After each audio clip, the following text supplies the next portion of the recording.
The wife of a man killed in a high-speed car crash says there's no justice in the deal the driver is taking in court today. That driver, one-time UNLV basketball recruit, Zaon Collins. Today, Collins says he will agree to a plea deal the victim's wife is critical of. Our 8 News Now investigator Kyle Payne joins us live in studio with what exactly happened in court, Kyle.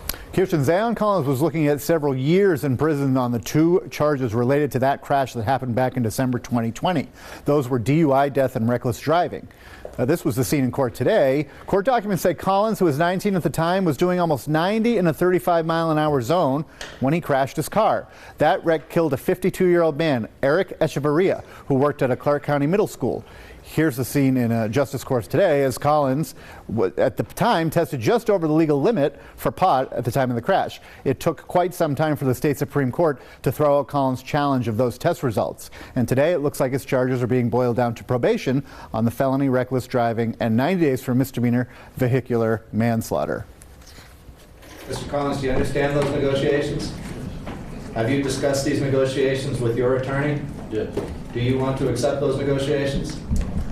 There is sufficient evidence the defendant, Zaon Collins, has committed said offenses. I hereby order that he be bound over and held to answer in the 8th Judicial District Court. Collins was a highly ranked high school recruit from here at Bishop Gorman who ended up signing at UNLV in 2020. Sauce, as they called him, never got to play for the Rebels because of the deadly crash. He is a free man currently, being monitored by a GPS bracelet. That will change if a district court signs off on the deal he agreed to in court today. That will happen next Thursday. It's a deal the victim's wife says isn't even worth discussing. She told me on the phone, quote, "It's a done deal. There's nothing I can do about it."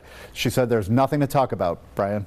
All right, Kyle, thank you for that. Now, Collins back in criminal court a week from today. The victim's wife filed a wrongful death suit against Collins in civil court in November of 2021. That case is still ongoing. Kirsten?